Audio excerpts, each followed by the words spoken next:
have our final guest, Lieutenant Colonel Nathan Fry. Leadership qualities find to be essential. I'm glad you sent me all of these questions beforehand. Some of these are really good. Abe Lincoln, the originator of Thanksgiving. Action-oriented. Let's get things done. And let's do it the right way. Go hard. Let's go big and take advantage of the opportunity. That ethos within the battalion is what really sets it apart. Thank you for joining us. I have our final guest with me today, Lieutenant Colonel Nathan Fry. Thank you for joining me, sir. Thanks for inviting me. Of course. All right, let's just dive in. What leadership qualities do you find to be essential? Yeah, I'm glad you sent me all of these questions beforehand because some of these are really good. So I had to think about this because there's so many different leadership qualities I think that a person can embody, and depending on the situation, the type of team they're leading, and what they're trying to achieve, you can really need to emphasize some characteristics over others. And so I was like, all right, so generally, right, it's like all situations aside, generally, what do I think is the most important? And I thought about it as a roadmap. And the first is, I think the most important quality you have to have is vision, because vision tells you where you're going. You can't lead if you don't know where the destination is. And you can have all these really solid qualities, in terms of inspiring people and such, but if you can't tell them where they're going, it's really hard to lead that way. So that's the where you're going part of it. And then you go into the how you're going to get there part. And this is something Army does really well, which is making sure that leaders have the expertise that they need to lead that team. In general, you don't put somebody who doesn't understand rocket science in charge of, putting a rocket on the moon. You have to understand what it is your team's doing and how to harness their abilities and sort of mix and match their abilities together, right? So that's why expertise, I think, is what you need in order to take the vision and get you from, okay, where are we going to go to how are we going to get there? And then finally, at the end, the third and maybe arguably the most important one is the emotional intelligence to bring the team together to do that, right? So that's the bringing everyone together and saying, all right, like now we have to work together as a team to get to fulfill that vision. And I think a lot of us can relate to having a boss or a commander who had maybe the first two, but failed on the third, and nobody really wants to work for a jerk. And so ultimately the whole thing can fail despite having somebody who's a great, an expert and has this great vision. So you really got to have that ability to step back and say, like, all right, how do I get the team there? What type of interpersonal skills do I need to employ in this situation? Are they more direct because we got to do it now?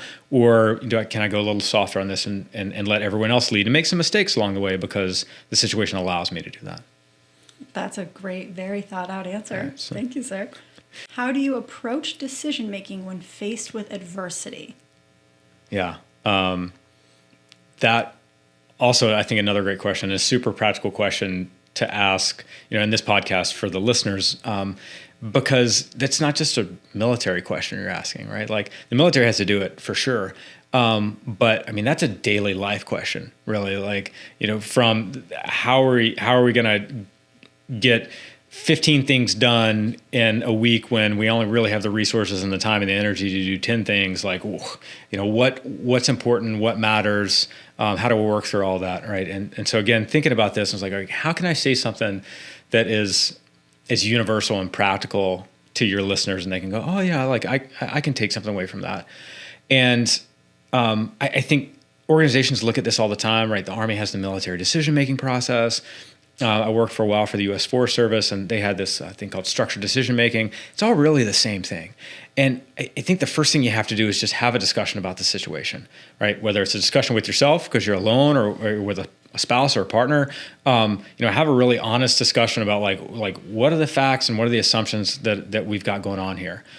And after you have that discussion, you just have to make a decision. I think a lot of people think that if I don't make a decision, like the problem will just go away. But not making a decision is also making a decision. So we have to do something. So you talk about the problem and you come up with kind of a tentative plan, and then just make the decision and commit to it. I feel like I'm living that right now. Speaking from an M-Day side of things, like recently quit my job and started a grad program, and I don't know if I'm going to get a job at the end of this grad program. Like there's a lot of uncertainty and adversity associated with this. But sometimes you just have to realize that like life doesn't give us the answer and we have to make a decision and just roll. And that leads me to the third part of this, which is as you're doing it, like you've made that decision, we understand conditions change, right? The budget goes up, the budget goes down, mom or dad gets sick, a car breaks. Those are all conditions that just change our overall plan and our answer. And so realize that like maybe halfway through it, we might need to adjust a little bit, and that's okay. Like that doesn't mean your first plan was bad. It just means that conditions have changed. You need to adjust your plan a little bit. So have a discussion with the person involved or the people who are involved in it that really matter.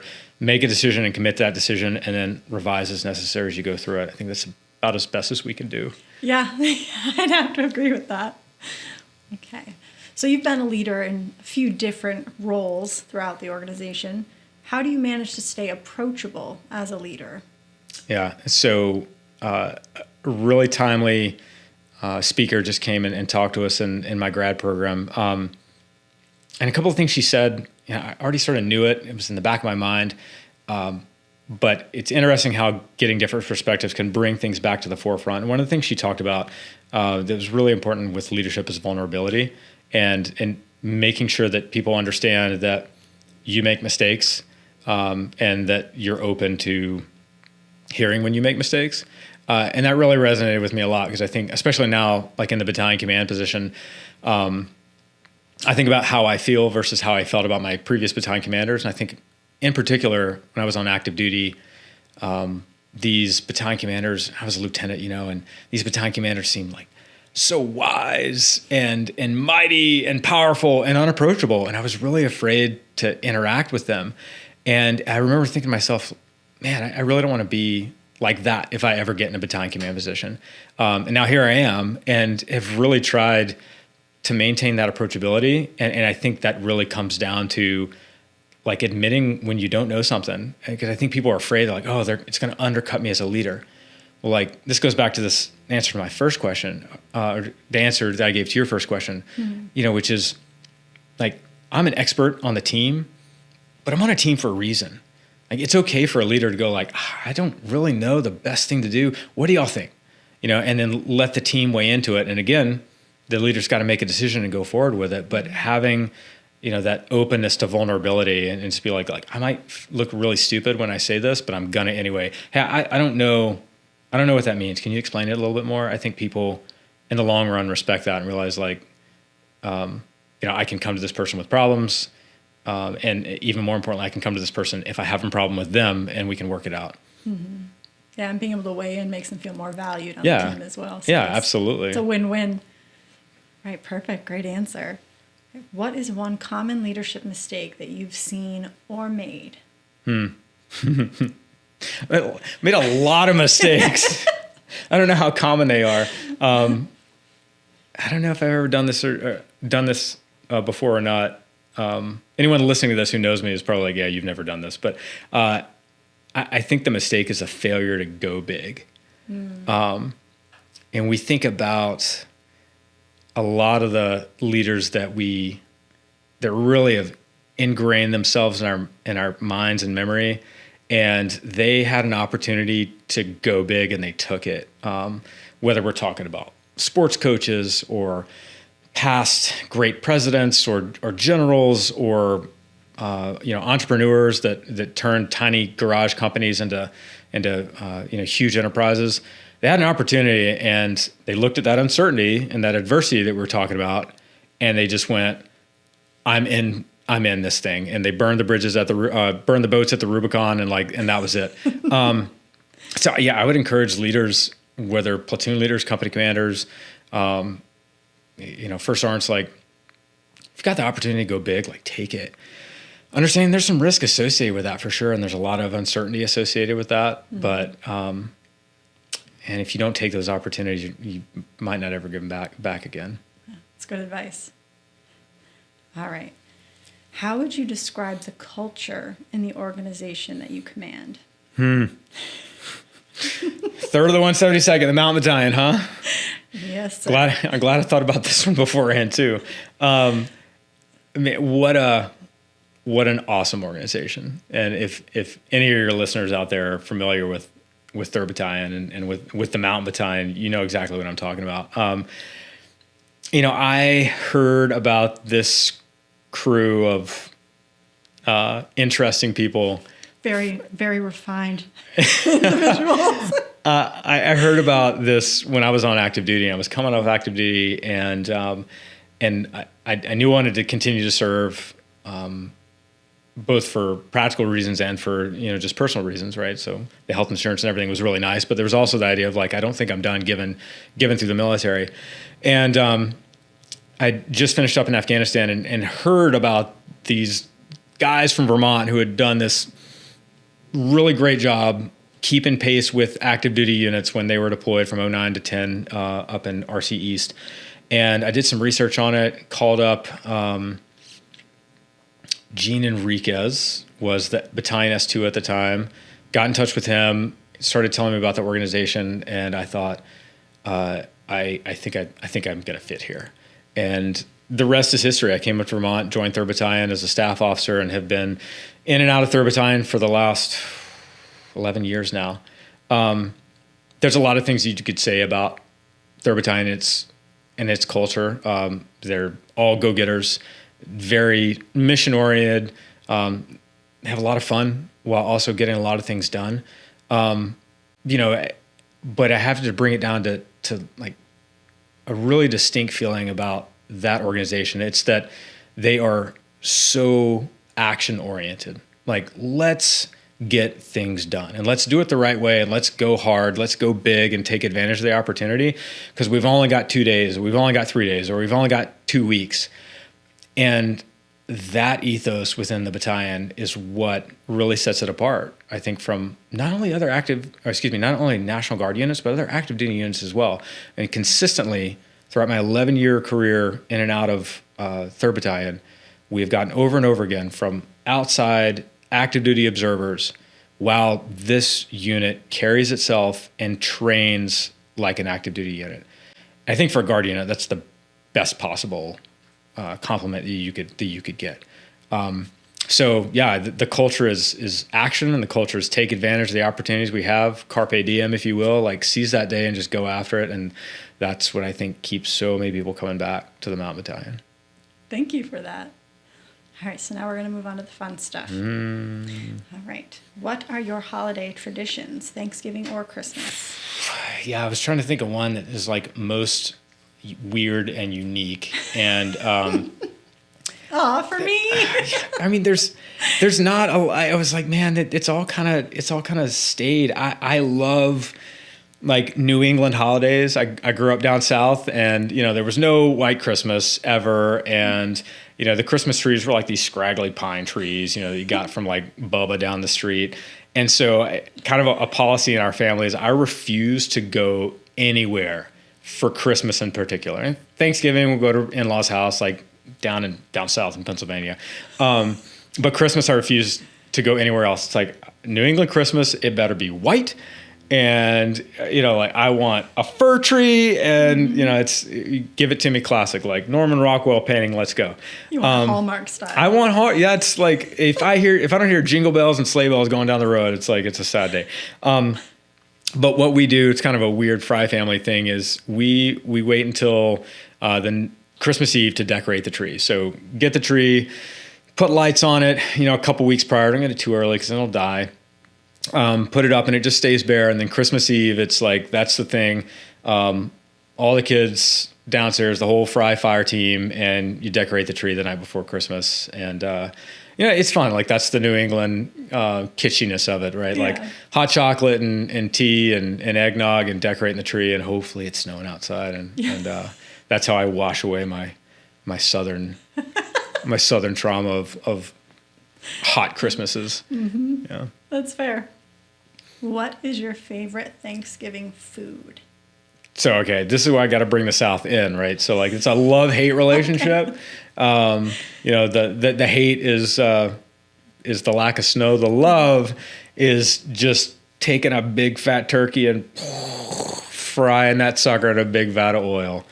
So, I'm a turkey fry kind of guy. Right. And, brine it 24 hours prior, get it like nice and soft and salty, and then 45 minutes at 450 degrees, whatever it is.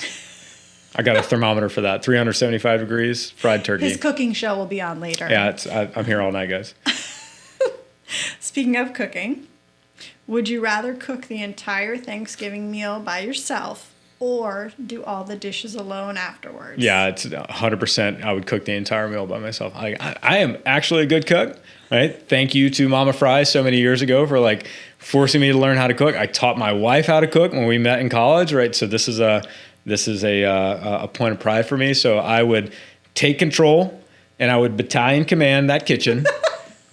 Everybody else go out and I would cook everything. And afterwards, just I don't want anything to do with dishes. I'm good. I'm fine. You would deserve it at that point. I can't promise it would be that elaborate. It might just be like fried turkey and here's some bread. But you didn't ask what I was going to cook. Right. That's true. That's true. All right, sir. What are you thankful for? I thought a lot about this one. Everything, right? Like when you really sit down and think about like everything that we have to be thankful for. I mean, there's a ton, and that's kind of maybe a cop-out answer. But I was thinking about it, and I was like, man, everything from having 10 fingers and 10 toes, up to being able to, entrusted with the command of a bunch of fine, distinguished people like the Mountain Battalion, living in Vermont, what a beautiful place. I mean, like the colors right now with snow on top of Mount Mansfield and Camel Sump, living in the United States where, we've got the ability to do so many different things. I mean, I have lived all over the world and worked all over the world, and there's a lot of really great places and beautiful places, but like freedom for freedom, day for day, like you really can't match what living here in the United States gives us. I'm thankful for all that. Cop-out answer, but it's the best. That's the best I got. Answer, yeah. I try to like on the worst days when I'm mad because like I stubbed my toe or I got a bad grade on my midterms, which recently happened. Oh no. Like taking a step back in that perspective and be like, okay, like my legs work, my arms work. Like I live in a place where I can go to sleep at night, not be afraid that somebody's going to bust down the door and and try to take something away from me and take my livelihood away from me. Like I think that's pretty special. Yeah. So for sure. Okay. If you could have any famous person, dead or alive, at Thanksgiving dinner, who would it be and why? Abe Lincoln, the originator of Thanksgiving. I love Abe Lincoln. This is not a history podcast, so I'm not going to start to go nuts about Abe Lincoln. But when everything that we've just talked about for the last few minutes, like leadership, care for people, care for soldiers, knowing how to lead in adverse, unknowable situations, and humor and thankfulness, like can't beat Uncle Abe. So I would love to sit down with him and just have an hour. But I mean, maybe one day, AI will get us there or something like that. Maybe. But in the meantime, just read some Abe Lincoln books and just, man, what an amazing person. So. All right. Got one more question for you. That wasn't written down. Is this a bonus one? I didn't prepare. All right. Surprise. Okay. I hope you don't need to prepare for this question. Would you rather get chased by a wild turkey or a wild reindeer? Oof. And there are no extenuating circumstances, like they don't have rabies. Nope. It's just like a very healthy wild turkey and a very healthy wild reindeer. Yeah. But they're coming for you. So which one? Right. I mean, and I understand the vendetta too, because the turkey is angry because of all the turkey I've fried over the years, and he's finally had enough. And the reindeer is angry because they are underpaid and not represented by the reindeer trade union for all the trips around the world. All the flight hours. Right, all the flight hours. It's just like that reindeer union is striking. turkey are like dinosaurs. I gotta go with a reindeer. I feel like I could reason with a reindeer. I've never killed a reindeer. All right. The turkey, I think there's a divide that we can't bridge. With a turkey? The turkey's not going to be able to reconcile. I feel like I'm a relatively good negotiator. I think the reindeer, I could talk them down maybe. Yeah, I think I can get there. I'm going reindeer. That's a fantastic answer, sir. Well, thank you for joining us and watching while we talk with Lieutenant Colonel Fry. And thank you for coming in and let me ask you my random questions. That's great. No, thanks for having me, and I hope everyone has a truly amazing holiday season.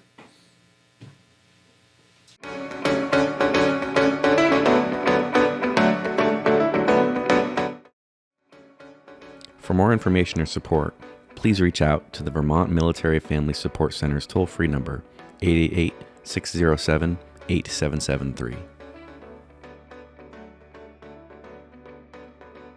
The preceding content does not constitute endorsement by the Department of the U.S. Army, U.S. Air Force, Vermont National Guard, or Vermont Military Family Programs of the organization's products and services contained therein. Further, the Vermont Military Family Programs assumes no responsibility for the consequences of using the products or services provided by the organizations or resources listed. Vermont Military Family Programs makes every effort to present our clients with reputable resources. We cannot guarantee the validity of said resources, and the use of such resources is voluntary.